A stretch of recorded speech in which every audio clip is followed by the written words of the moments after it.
Now let us look at some important definitions in detail. We have bill of lading with us, which is also known as BOL or BL. A transportation document, that is the contract of carriage containing the terms and conditions between shipper and the carrier. The one who has shipped it, the one who is carrying it.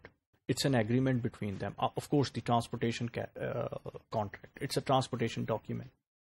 And it contains the contract carriage details, what you have negotiated with each other, what would be the price of transportation per unit, where it would be transported, what would be the routing for it, and the terms and condition for it. If it gets damaged during the transit, if something happens to it naturally, who would be liable for it? These type of negotiations would also be in the bill of lading. Then we have a bill of material, an important thing, if you can remember from the operations point of view, manufacturing point of view. In operations, material requirement planning is there. If you can refresh your mind, in material requirement planning or MRPs, BOMs are actually made. BOM means the bill of material. A total list of all components, sub-assemblies and materials required to manufacture a given product, designating the quantity of each requirement.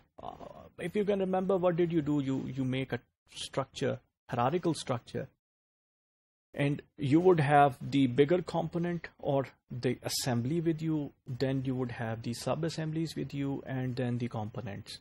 The bill of material would be comprising of that structure, and you would have different levels, hierarchical levels for it. Level 0, level 1, and maybe level 2, and your final assembly, let's say level 4. So that would be a part of your MRP, material requirement planning. Okay, we can have bonded shipments. A shipment that is subject to duties that is allowed to be imported before the duties are paid. What does it mean? It means a bonded shipment would be a shipment whose duty would not be paid before it is arriving. That means if the shipment arrives, the duty would be paid afterward. If you are importing something, the bonded shipment would be when the import actually arrives to you. जब आपके पास पहुंच गई है, तब उसके बाद उसकी duties apply की जाएंगी. Then a bonded warehouse, an approved private warehouse used for the storage of goods until duties or taxes are paid and the goods are properly released by the custom. Yani, if duties are not paid, you would be putting it into some warehouse and it would be released, the product should be released after the import duties or taxes or other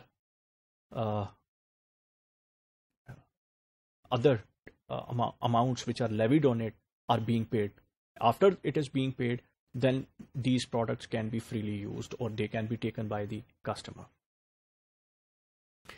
Bonds must be posted by the warehouse proprietor and by the importer to indemnify the government if the goods are released improperly. The importer, जिसने इसको import किया है, in terms of indemnification, if the products are not released or the goods are not released properly, उसको proper तरीके से documentation से legally after paying the tax release नहीं किया गया, तो उसकी indemnification भी हो सकती है. In law, indemnification would be the importer might get some kind of compensation. So properly posted होंगे warehouse के ऊपर कि यहाँ पर जो है वो इसकी indemnity required है, ताकि the government official, they can actually survey it and they can actually look at the goods. Thank you.